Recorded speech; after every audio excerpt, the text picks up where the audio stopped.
आपको बता दें कि बिहार में जारी एसआईआर यानी स्पेशल इंटेंसिव रिवीजन के बीच पूरे देश में राजनीतिक विमर्श छेड़ दिया है। चुनाव आयोग ने जो आंकड़े जारी कर दिए उसके मुताबिक करीब 65 लाख लोगों के नाम वोटर लिस्ट से हटाए जा चुके हैं। किन्हीं कारणों से राज्य के सीमांचल इलाकों से तो और भी विस्फोटक का संकेत हैं। सवाल यह है कि क्या बिहार की वोटर लिस्ट में बड़ा फर्जीवाड़ा चल रहा है? आखिर सच्चाई क्या है? क्यों ऐसा हो रहा है? चुनाव आयोग सच कह रहा है या फिर कहीं कोई बहुत बड़ी गड़बड़ी का इशारा है?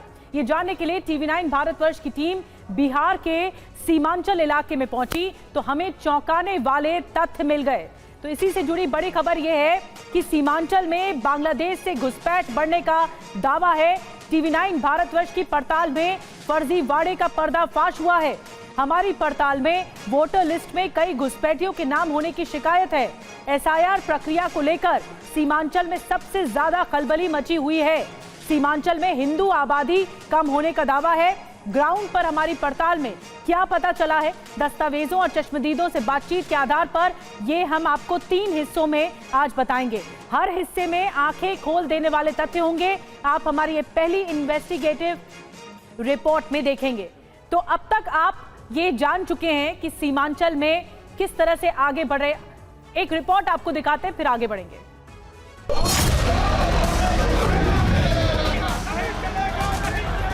एसआईआर का विरोध नहीं करते, ईमानदारी से निष्पक्ष होकर के चुनाव आयोग को काम करना चाहिए था, वो ये काम नहीं कर रही। हिंदुस्तान में इलेक्शन चोरी किए जा रहे हैं। It should be a transparent, it's a democracy. क्या रोहिंग्या हो या बांग्लादेशियों के लिए इनको परेशानी है? विपक्ष के बहुत भ्रम पैदा करता रहा। अब वो तय करें कि चुनाव लड़ना है कि नहीं लड़ना। बिहार में चुनाव से कुछ महीने पहले वोटर लिस्ट के स्पेशल इंटेंसिव रिवीजन पर विपक्ष का मूड बिगड़ा। उसे एसआईआर के पीछे बीजेपी सरकार की साजिश नजर आ रही है। पटना से दिल्ली तक हंगामा मचा है।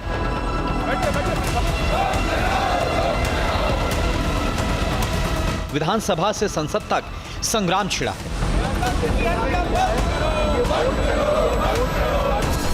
तेजस्वी यादव तो इतने भड़के हैं कि उन्होंने चुनाव बहिष्कार के विकल्प पर विचार करने की बात तक कह दी है।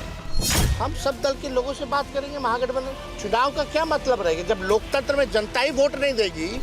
विपक्ष ने जब पूरे देश में विरोध का मोर्चा खोला तो चुनाव आयोग ने पलटकर सवाल पूछा, क्या फर्जी मतदाताओं को वोट का अधिकार मिलना चाहिए?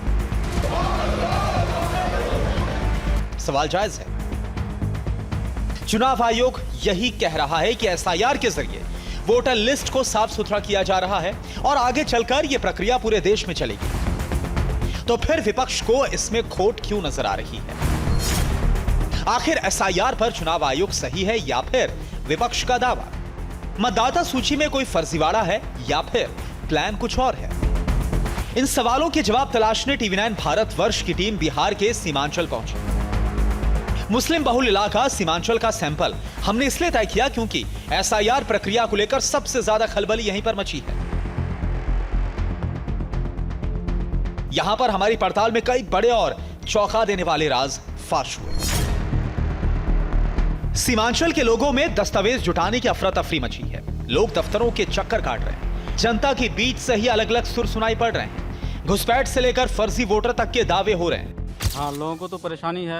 अब ब्लॉक में अभी सर्टिफिकेट बनना भी बंद हो गया। डीएम साहब शायद बंद करवा दिए हैं। तो बहुत परेशानी है कि जिस तरह से जो माहौल कर दिया है, इतना खौफ हो गया है इंसानों को कि परेशान है। तमाम दौड़ लगा रहा, किसी के बाप का नाम में कुछ गड़बड़ी है, किसी के बेटा का नाम में गड़बड़ी। जनसंख्या के हिसाब से गाँव के नाम भी धीरे धीरे बदलते जा रहे हैं। जैसे मेरे पीछे आप बनभावा गाँव देख रहे हैं, उसके बगल में मस्तान चौक हो गया है। लोगों का आरोप है कि इस तरीके से धीरे धीरे टोले मोहल्ले और सारे गांव के नाम तब्दील होते जाते हैं। और कई बार तो ऐसा भी देखा गया है जब गांव हिंदुओं का हो लेकिन उसमें कोई हिंदू नज़र आपको नहीं आएगा। कहने का मतलब उसमें सिर्फ और सिर्फ अल्पसंख्यक ही नज़र आएंगे। डेमोग्राफी बदलने के साथ साथ कई सारी चीज़ें बदल रही हैं। उसका एक उदाहरण यह भी है। हमने अपनी पड़ताल के लिए जिस सीमांचल को चुना उसमें बिहार के 4 जिले आते हैं, पूर्णिया, अररिया, किशनगंज और कटिहार। दावा किया जा रहा है कि इन इलाकों में बांग्लादेश से आए लोगों की संख्या लगातार बढ़ रही है, जिससे यहां की डेमोग्राफी साल दर साल बदलती जा रही है। तुम्हारा क्या नाम है? तुम्हारे अब्बा जी का क्या नाम है? हैं? घर कहाँ है? हैं? बांग्लादेश। कौन जिला बांग्लादेश में? चापानगर जिला। दावा है कि सीमांचल में हिंदू आबादी कम हो रही है, मुसलमानों की आबादी में इजाफा हो रहा है। मुस्लिम आबादी बढ़ने के पीछे बांग्लादेशी घुसपैठिए हैं। ये लोग सब बाहर से हैं और मैंने शुरू में ही कहा कि ये लोग कोई 1-2 दिन की बात नहीं है कि एक दिन में आके बैठ गए।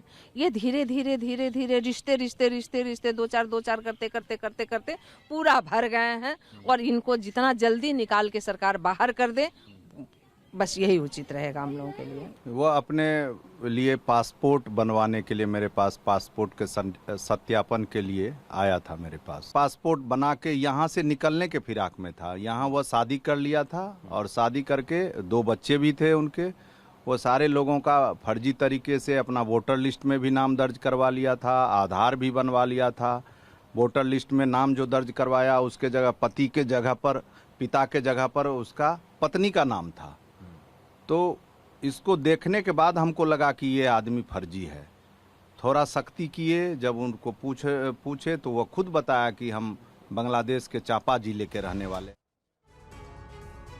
तो सीमांचल इलाके से अब आपको एक्सक्लूसिव रिपोर्ट दिखाने जा रहे हैं। आप अब तक ये जान चुके होंगे कि सीमांचल में बांग्लादेश से होने वाली घुसपैठ बहुत बड़ी समस्या बन चुकी है। अब तक एसआईआर के दौरान जिस तरह से दस्तावेज की होड़ मची, होड़ लग गई, सर्टिफिकेट में हेराफेरी शुरू हुई, उससे प्रशासन के कान खड़े हो गए।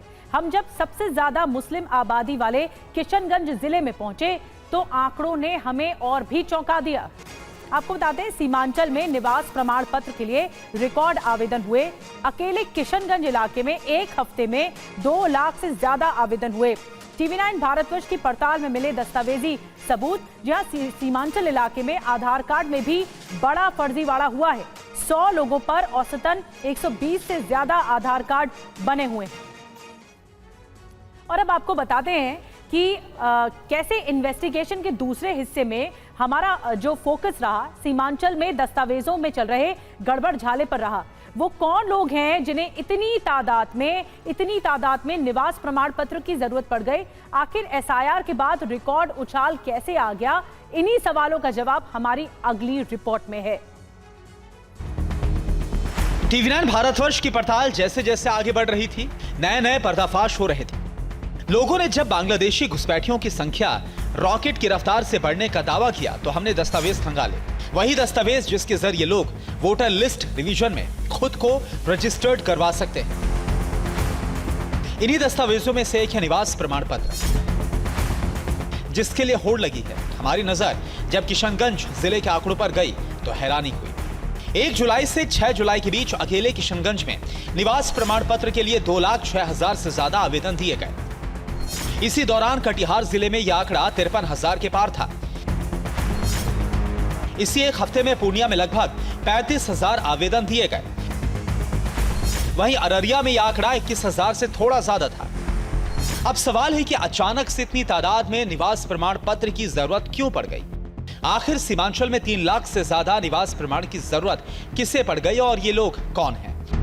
सूत्रों के मुताबिक आमतौर पर किशनगंज में हर महीने लगभग 20,000 लोग निवास प्रमाण पत्र के लिए आवेदन देते थे, लेकिन एसआईआर के बाद यह आंकड़ा एक हफ्ते में 2 लाख को कैसे पार कर गया? सीमांचल के 4 जिलों की बात करें तो पूर्णिया, अररिया, कटिहार और किशनगंज, उसमें से पूर्णिया ही एक ऐसी जगह है जहां पे कि डिटेंशन सेंटर है। अब इस डिटेंशन सेंटर में आता कौन है? तो इसमें अलग अलग देशों के नागरिकों की यहाँ पे मौजूदगी है। बताया जाता है कि 13 लोगों में सबसे ज्यादा बांग्लादेशी हैं। यह इस बात को दर्शाता है कि इस पूरे इलाके में बांग्लादेशियों की सक्रियता है, लेकिन जितनी आबादी उनकी यहाँ है और जितने लोग पकड़े जा रहे हैं, उनके अनुपात को अगर देखें तो भूस के ढेर में राई के दाने की तरह हैं। रेजिडेंस सर्टिफिकेट में अचानक से इतनी बड़ी उछाल को देखकर किशनगंज के डीएम को भी कुछ शक हुआ। उन्होंने जांच के आदेश दिए, साफ कह दिया कि बिना पुलिस वेरिफिकेशन के निवास प्रमाण पत्र जारी नहीं होगा। हम लोगों को पिछले 6-7 दिनों में काफ़ी ज़्यादा संख्या में आरटीपीएस पर निवास प्रमाण पत्र के लिए आवेदन प्राप्त हुए हैं।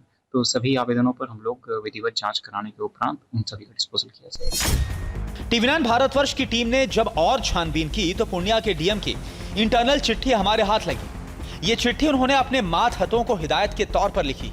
सख्त शब्दों में कहा गया कि जाति, आवासीय, आय या फिर कोई अन्य प्रमाण पत्र पुख्ता जांच के बाद ही जारी किया जाए। उनकी ये शिकायत भी है कि बिना जांच के ऐसे प्रमाण पत्र दिए जा रहे हैं जो नियमों के खिलाफ है, इसलिए आगे से ऐसा ना हो, इसे सुनिश्चित किया जाए। इस वक्त मैं किशनगंज में मौजूद हूँ। इसे नॉर्थ ईस्ट का द्वार भी बोला जाता है। इसे बिहार का पहला जिला भी बोला जाता है जिसमें कि आप पश्चिम बंगाल से अंदर आते हैं।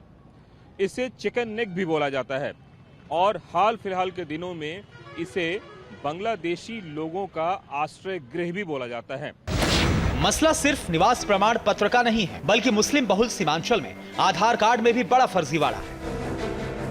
किशनगंज, कटिहार, अररिया और पूर्णिया जिलों में हर 100 लोगों पर औसतन 120 से ज्यादा आधार कार्ड, यानी जितने लोग उनसे ज्यादा आधार कार्ड।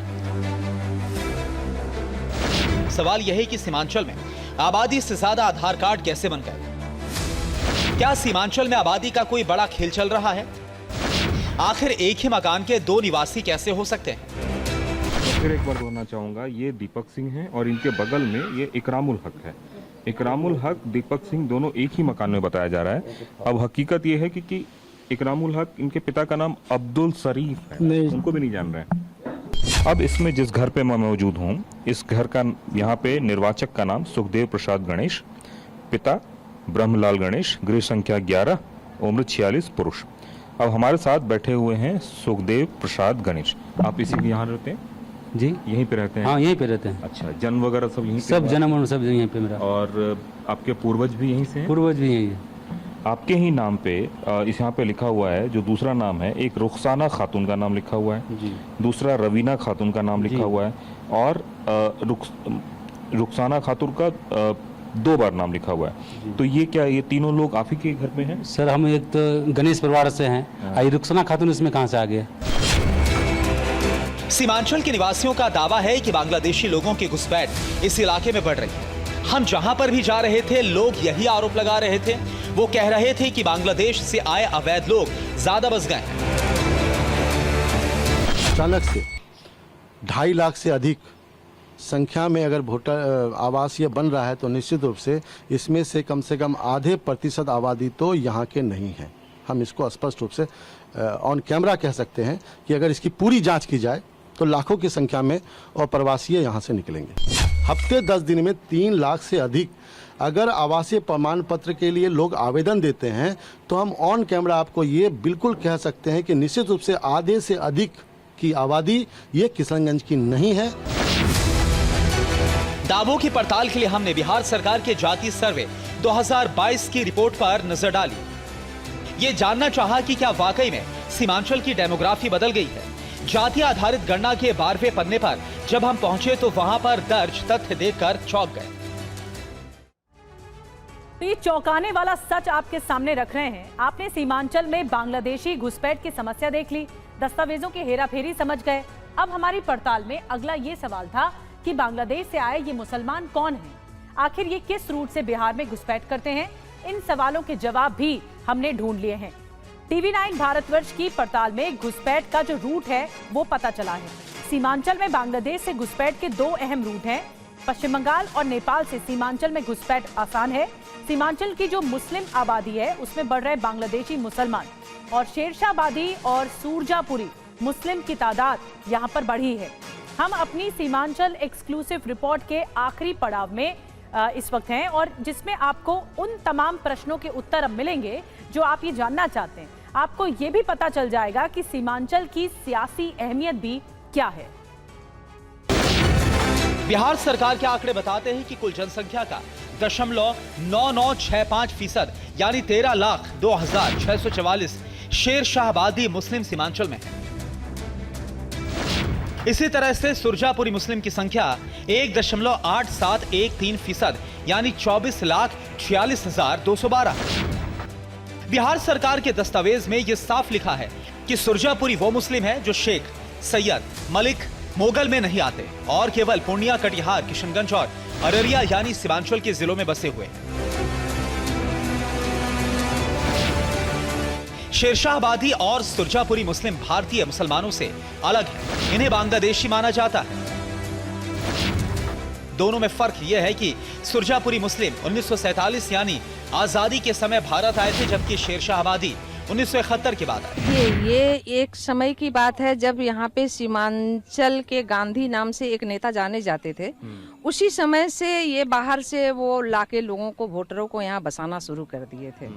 बाहर से ढेर सारे वोटर्स यहाँ पे आते हैं और वोट गिरा के चले जाते हैं, अवैध रूप से यहाँ पे रहते हैं यहाँ पे। अब सवाल ये था कि आखिर इतनी तादाद में बांग्लादेशी मुस्लिम कैसे आते हैं, उनका रूट क्या है। अपनी तहकीकात में हमने उनका ये रूट भी ढूंढ निकाला। आमतौर पर बिहार में घुसने के लिए वो 2 रूट का इस्तेमाल करते हैं। बांग्लादेश से पहले पश्चिम बंगाल आते हैं, फिर बंगाल के मालदा और मुर्शिदाबाद के रास्ते बिहार में घुस जाते हैं। उनके लिए यह आसान भी है और सुरक्षित भी है। तहकीकात के दौरान हमें यह भी बताया गया कि नेपाल के रास्ते भी बिहार के सीमांचल में घुसपैठ हो रही है, खासतौर से गलगलिया बॉर्डर। इस दावे की छानबीन के लिए टीवी9 भारतवर्ष की टीम जब गलगलिया बॉर्डर पहुंची तो हमने देखा कि खेतों के रास्ते आराम से लोग नेपाल से आवाजाही कर रहे हैं। उन्हें रोकने टोकने वाला कोई नहीं था। इस वक्त मैं भारत नेपाल की सीमा पर मौजूद हूं और इस सीमा के माध्यम से यह आपको दिखाना चाहता हूं कि सीमा के रास्ते से कैसे कोई आदमी आसानी से भारत में प्रवेश कर सकता है और भारत का आदमी नेपाल में प्रवेश कर सकता है। उसकी ये तस्वीर आपको देखने को मिल रही होगी। ये आप देखिए, दूर दूर तक लोग नजर आ रहे होंगे जो साइकिलों से, और महिलाएं हैं, पुरुषों हैं, जो खेतों के माध्यम से एक तरफ से दूसरी तरफ, दूसरी तरफ से तीसरी तरफ जो है वो ट्रैवल कर रहे हैं। और ये जो ट्रैवल करने का पूरा खाका है वो यह बताता है कि किस तरीके से यहाँ पे आसानी से घुसा जा सकता है। और यह बहुत ही आसान है। उस आसानी की वजह इस तस्वीरों के माध्यम से समझा जा सकता है। सीमांचल की प्रशासनिक मशीनरी में भी ये लोग घुस गए। बीएलओ तक उनकी पहुंच है, जिसके जरिए वो वोटर लिस्ट में हेराफेरी कर रहे हैं। हमारे हाथ ऐसी ही कुछ वोटर लिस्ट भी लगी, जिसमें पहला नाम हिंदू का था, अगले 5 नाम मुस्लिम के और फिर उसके बाद एक और हिंदू का नाम था। इस तरह से हेराफेरी करके वोटर लिस्ट में नाम चढ़ाया जाता है। हाल फिलहाल के दिनों में सीमांचल इलाके में काफी संख्या में बांग्लादेशी भी पकड़े गए, लेकिन उनकी आबादी और सिस्टम में घुसपैठ के मुकाबले ये बहुत कम है। बिहार का सीमांचल वही इलाका है जहां मुस्लिम वोटर हार जीत का फैसला करते हैं। यह इलाका असदुद्दीन की पार्टी के लिए बिहार में सियासी लॉन्चपैड बना था। पिछले चुनाव में 5 सीटें जीतकर उन्होंने सबको चौंका दिया था। सीमांचल के 4 जिलों में कुल 24 विधानसभा सीटें हैं, जहां पर 50% से ज्यादा मुस्लिम आबादी है। इसमें किशनगंज में 68%, अररिया में 43%, कटिहार में 44%, जबकि पूर्णिया में 38% मुस्लिम आबादी है।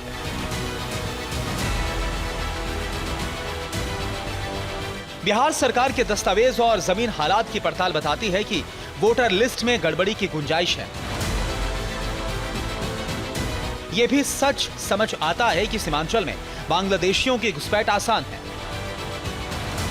विपक्ष का आरोप है कि घुसपैठ रोकना केंद्र सरकार की जिम्मेदारी है, लेकिन इस बात से भी इनकार नहीं किया जा सकता कि एसआईआर की सियासत और चुनाव आयोग पर विपक्ष के निशाने के पीछे वोट बैंक की छटपटाहट है। बिहार के सीमांचल से कुमार कुंदन, टीवी9 भारतवर्ष।